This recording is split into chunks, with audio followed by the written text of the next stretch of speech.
careful with You that. gotta go upstage. Go up the stage. Go up the stage. You got to be a stageman. You know, I would prefer that, you know, that theme music that you were playing would have been da-da-da-da-da.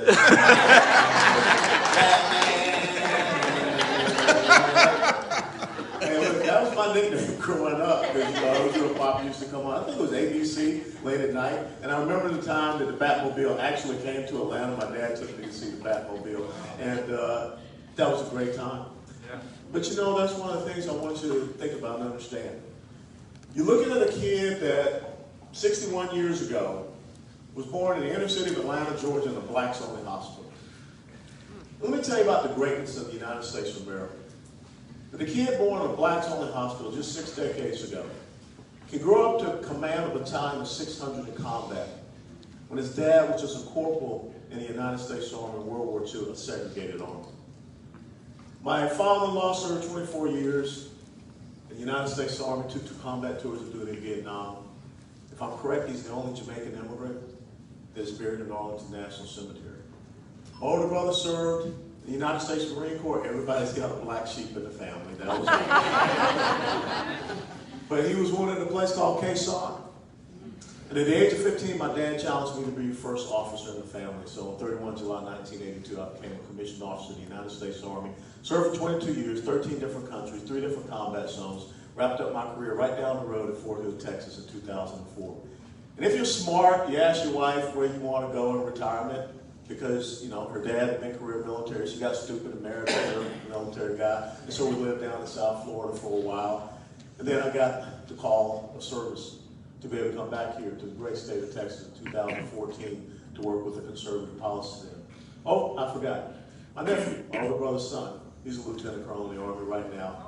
3 combat tours of duty, sitting around waiting to come out on a battalion command list. That's our story, our family. Service, sacrifice, and commitment to this great nation. And it's the story of Texas. Ordinary men and women that stood up and did extraordinary things. And I'm honored to be here tonight with my state senator, State Senator Bob Hall, and his dear wife. I'm also honored to be here with a former colleague of mine on the State Republican Executive Committee. Where did Jerry go? Jerry Fisher. Jerry, I'm giving you a shout out. And Jerry, I'm giving you a shout out. You're out there cavorting in the hall. Okay? But so many people have said, and they've asked me, they said, why would you step down from being the chairman of the Republican Party of Texas to run to be the governor of Texas? It's very simple. As the chairman of the Republican Party of Texas, you can only knock on doors. You can only go down to Austin and beg. You can only advocate for those legislative parties. And what were those legislative parties in the last legislative session? Well, we added a 9th legislative party. It was to curtail executive overreach. Because edicts, orders, and mandates and decrees do not equal law. And no elected official has the enumerated power to be able to decide who or what is essential. But yet that's what happened in the state of Texas, where someone decided that churches had to close, that certain businesses had to close. But certain businesses could stay open. Someone could decide that, you know, $290 million of your taxpayer money would end up going to have contact tracing done on you. That's something that belongs only to the legislative branch to appropriate money. Someone that decided that they will unilaterally extend early voting from 2 weeks to 3 weeks. The Constitution of Texas says, very simply, even in an emergency, after 30 days, you're supposed to go back to Bob Hall and his colleagues over in the State House because the legislature is supposed to come in. We don't live in a constitutional monarchy here in Texas. We live in a constitutional republic. But sadly, Governor Greg Abbott forgot that. And that's why I joined in a lawsuit against the government. How many sitting state party chairmen would go into a lawsuit against the governor of their very own party?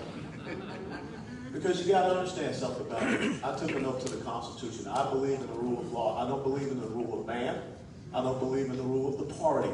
I believe in doing what is right by God's word, by the word of our Constitution, being the United States Constitution and the Texas State Constitution. That's why when Dave Phelan all of a sudden decided, after we worked so hard to get an 83 to 67 majority in the Texas State House, 18 to 13 majority in the Texas State Senate, he decided to give committee chairmanships to Democrats. 15 Democrats got committee chairmanships in our Texas State House. And that's why I called him out as a political traitor. That's why the lieutenant governor, when he said infamously, the constitutional carrier does not have enough votes in the Senate, it's not going to get a chance to pass. He said, time out on the court, coach. You will pass it. And I put it out that I will stand against you. Guess what? We do have constitutional carrier. Sadly, we're the 21st state to get constitutional carrier. But we did finally get it. See, that's the measure of who I will be for you. It's to stand up and fight for that which is right, of the Constitution, by what you said. The fact that we still have taxpayer-funded lobbying in the state of Texas. You know why that's so important? The Texas Association of School Boards is part of the National Association of School Boards. And those are the people that sent the letter to Merrick Garland, the Department of Justice, saying that those folks showing up at these school board meetings, they're domestic terrorists. The Texas Association of School Boards is still a member. Many other states have dropped out. Taxpayer money goes to support the Texas Association of School Boards. That's why we have to get rid of that. The fact that we don't have educational freedom here. Every single parent should be able to decide how and where their child is getting a good quality education. And notice I said education and not indoctrination. But yet we cannot get that passed here in Texas.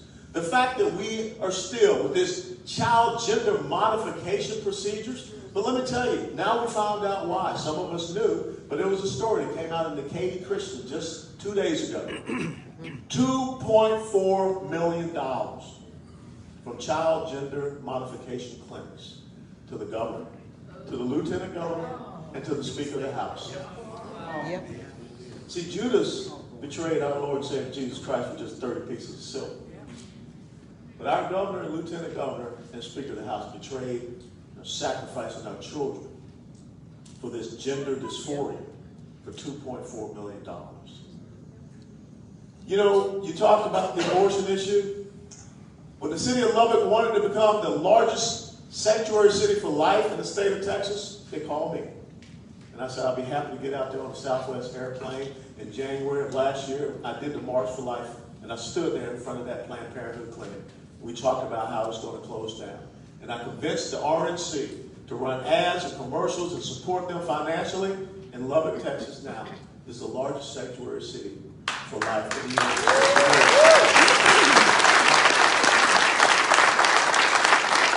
I've already had conversations, and I've already told Brian Slate his abolish abortion bill that he wants to submit. I've read over it. I said, you got my full support. You get it passed in the House. It gets over the Senate, gets passed. I'm going to sign it into law because I'm sick and tired. If you want to talk about white supremacists and racists, the biggest one is Barbara Sanger. That's right. And she founded Planned Parenthood. You want to talk about a genocide? It is the genocide that's been committed against little bitty black babies. Yep. Close to 25 million murdered in the womb. I want that ended. The second largest facility in the world for murdering unborn babies in the womb is in Texas. It's in Houston, Texas, on I-45, south side of the city, on the west side. I want to shut down. And I will be honored that day for you all to be there to shut it down. Our monuments, our memorials, you know, Wesley talked about that. We can't even get those protected. History is there for you to learn from, not for some people to choose what can and what cannot be brought up and learned. I grew up in Atlanta, Georgia. There's a thing outside Atlanta, Georgia, a really big rock. Maybe y'all heard of that big rock. It's called Stone Mountain. And on the face of Stone Mountain, you've got Robert E. Lee. You got Stonewall Jackson. You got Jefferson Davis. None of them dead Confederate generals ever did anything to me. But I remember the day that I climbed up on top of Stone Mountain, Georgia. Because once upon a time, the Ku Klux Klan used to burn crosses on top of Stone Mountain, Georgia, for people to see all across the Atlanta area. But see, when we come together, we can defeat anything. That's right. And that's why we need to come together and make sure that we protect our history, so that we can learn from it and not destroy it. You look at election integrity. Everyone's all cheering about the election integrity bill, but it's already been brought out. We took voter fraud from being a felony offense down to a misdemeanor, and nobody down there in Austin wants to correct it. As a matter of fact, the governor said, I didn't know that was in there when I signed it. Well, guess what? It's only about, 100 or so pages. You didn't take time or have a staffer to read that to know? This is out of control what is happening here in Texas. So that's why you have to step down for being the chairman, to step up to run for governor. Because as the governor, you can set the legislative priorities. You can set that agenda. You can be the one that makes sure that Texas is restored to be the preeminent constitutional conservative state in the United States of America. 3 weeks ago, there was an article in Newsweek magazine, an op-ed piece, that said, "Welcome to Florida, courtesy of Ron DeSantis, the new Texas." Now, I lived in Florida for 10 years, but I sure as heck don't want to hear about Ron DeSantis in Florida, because the only state in the United States of America that has its own Declaration of Independence, the only state in the United States of America that has its own Independence Day, it ain't Florida, it's Texas. And I'm proud of that, because being raised in Georgia and attending the University of Tennessee, where we have a very unique nickname, that was earned right here in this incredible state. And I want to stand with you. You know, we've got to secure that border. I know that a lot of people say that everyone stands up and says that, but I've been to other countries to secure their border. I think right now it's a slap in our faces. We're sending 3,000 troops over to protect the Ukrainian border, but our 1,254 miles border is wide open. We're worried about 180,000 Russian troops. We had 156,000 people come across our border legally. Prior to that, in December, 178,000. We've gone up as high as 240,000. We've got an invasion right here. We're not fighting against a business organization. The cartels are a terrorist organization, no different from the Taliban and anybody else that I've fought against previously. And you're right. I've been on the receiving end of an AK-47, a PKM, and an RPG. You do not put your troops in harm's way and tell them they can't fire back. The old colonel will be down there with them, and I'll be standing shoulder to shoulder with my weapon and make sure we shoot back at these folks.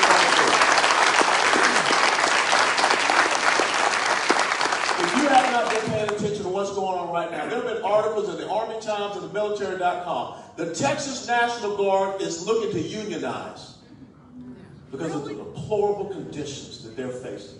Not enough ammunition, not enough equipment, exchanging body armor, the wrong rules of engagement, no mission, no task and purpose. We're going to stop that. We're no longer going to have these non-governmental organizations, Catholic Charities, Lutheran ministries, that are the travel agencies for illegal immigrants. We're going to revoke their licenses. They're 501c3 operations, not-for-profit operations. You revoke their license and they can't be here.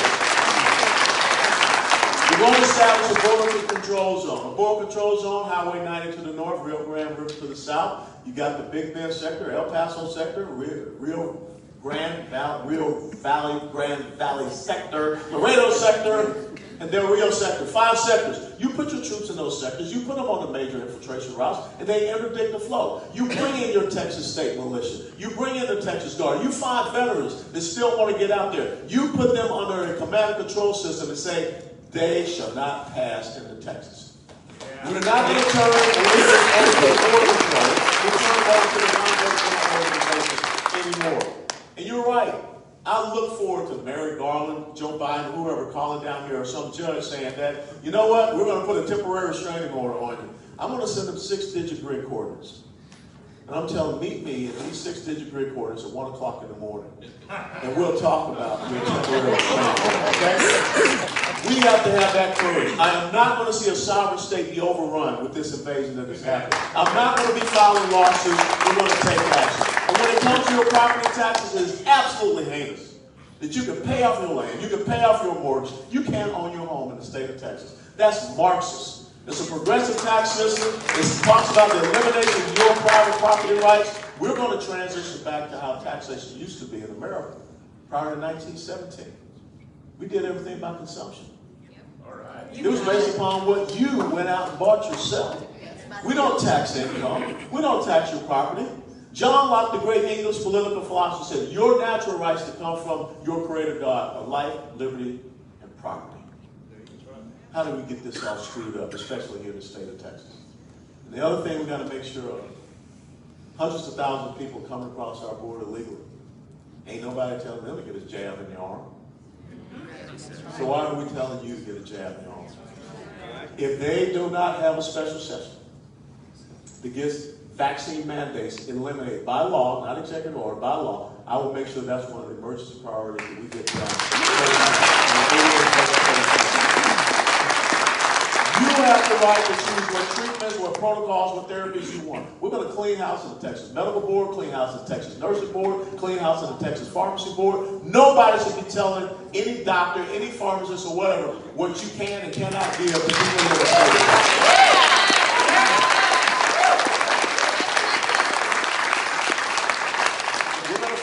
savings in our budget. We're going to stockpile monoclonal antibody infusion therapy here for ourselves. We're going to make sure you want ivermectin, you can get ivermectin. Hydroxychloroquine, you can get hydroxychloroquine. We're going to make sure that whatever you want for your body, because no one knows your body better than you know your body.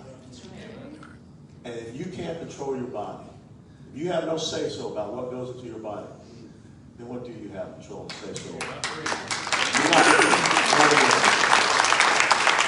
Let me close on this. It has to be about our future. As you heard, we're 46, 47 out of 50 in education. It's time we stop indoctrinating our children. It's time we educate our children.